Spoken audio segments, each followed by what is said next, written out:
we've already gone through what happens during the ovarian cycle, but we haven't gone through the hormones and how they interact with the different parts of the ovarian cycle. So if we start back on day 1 of the ovarian cycle, looking at GnRH, gonadotropin releasing hormone. That gonadotropin releasing hormone causes the release of FSH and LH, follicle stimulating hormone and luteinizing hormone.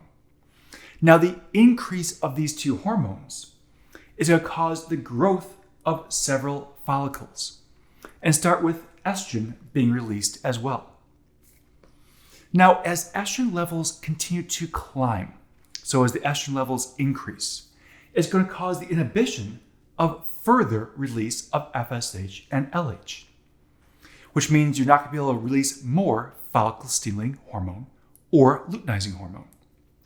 So as long as the estrogen levels are up, those two hormones stay down. You also are going to cause more synthesis and storage of FSH and LH. So you're not stopping producing it, just not releasing it. So you're going to produce and store follicle stimulating hormone and luteinizing hormone. So just not releasing. So as long as those estrogen levels are up, these two hormones, FSH and LH, are being produced and stored, not released. And then you help to enhance further estrogen output. So you get more estrogen being produced. So you're maintaining a certain estrogen level here. So that's all starting right back on day 1. As the estrogen output goes and continues from the vesicular follicle, it'll keep increasing as that gets more and more mature. Now at that point, high estrogen levels have a positive feedback on the pituitary gland at mid-cycle. What that means is, at day 14 roughly, so 13, 14, 15, whatever that mid-cycle is, at mid-cycle, the pituitary has a positive feedback and has a surge of luteinizing hormone being released. So it'll have a huge amount of luteinizing hormone at day 14. This surge of LH is what triggers ovulation to occur. It'll cause the completion of meiosis 1, heading all the way to metaphase 2. It'll cause the oocyte to be released, actual ovulation to occur from the vesicular follicle, and then causes the ruptured follicle with those leftover tissues to turn into the corpus luteum. So that singular surge of LH at mid-cycle is going to cause a couple different things to occur here. And it's all based on the buildup of luteinizing hormone after estrogen was being produced. So what does the corpus luteum do? We've mentioned in previous videos the corpus luteum is producing hormones. It'll inhibit progesterone and estrogen. So it'll produce all three of these. Now, as it produces these, inhibin is going to inhibit FSH and LH production. Or should I say release, not production. So they're not being released into the system. So after that surge, we have that 14-day surge, that day 14 surge right there. Then after that, you're inhibiting it again. You're not releasing it. Now, declining FSH and LH levels will end luteal activity. And basically that inhibits follicular development. So it's kind of putting things on pause to see what happens with the one that was ovulated. Will it fertilize or will it not be fertilized? So this second set, after day 14, the second 2 weeks, the body's kind of watching and seeing what will happen with that ovulated oocyte. Then days 26 to 28, so we're at the very end of the cycle.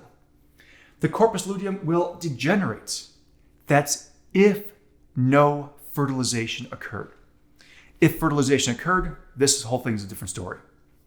But if there is no fertilization, day 26 to 28, corpus luteum degrades and it becomes more of the corpus albicans, a scar. At that point, it ends the blockade of follicle stimulating hormone and luteinizing hormone, because that corpus luteum was producing estrogen, progesterone. Those elevated levels were keeping follicle stimulating hormone and luteinizing hormone, FSH and LH. They were being kept at bay But once the corpus luteum is gone, estrogen and progesterone levels decrease, nothing's blocking FSH and LH anymore. That starts the entire cycle over again. So it starts the whole 28-day cycle anew. But alongside the ovarian cycle is the uterine cycle. So while you have those two back-to-back phases in the ovarian cycle, the follicular and the luteal phases, and all the hormones controlling that, you have a different cycle occurring inside the uterus. Now in the uterus, days 1 through 5 of the cycle are the menstrual phase, if this is occurring. I say if because if there's a pregnancy, this is not happening. But assuming it's on the monthly cycle and everything's just cycling through every month, days 1 through 5 are the menstrual phase. It's during this menstrual phase that the stratum functionalis is going to be shed and broken apart. Then days 6 through 14, so finishing off the first part of the ovarian follicular phase, is the proliferative phase. That's when the stratum functionalis is regrowing.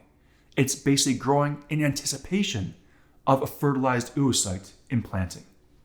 Now, it's not sure it's going to happen, but it gets it ready every single month. And then days 15 through 28 are the secretory phase. This is when it's kind of waiting and seeing. It's looking to absorb, or actually say, accept the implantation of a fertilized oocyte. So we have, again, now the uterine cycle and ovarian cycle going hand in hand, working together. So if fertilization does not occur, so there's no pregnancy, the corpus luteum degenerates. That's from the ovarian cycle. We know if that occurs, then those estrogen and progesterone levels decrease. FSH and LH increase. So we just said progesterone follows.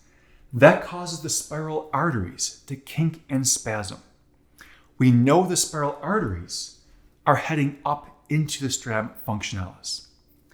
Now the endometrial cells begin to die. They don't have a constant supply of blood.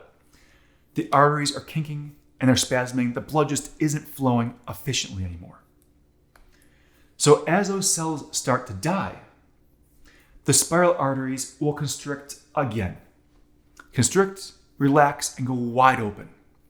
When they go wide open, the rush of blood causes the actual capillaries to simply burst apart. As those capillaries fragment and break, all that blood is flowing into the stratum functionalis now. The tissues, which are already dying, are simply breaking apart. So this entire stratum functionalis now, this very inner layer of the uterus, is breaking apart because of this increased blood flow not contained in blood vessels. So the entire thing is basically sloughing off. It's shedding. It's being removed from the lining. The idea is it wasn't needed. No fertilization occurred.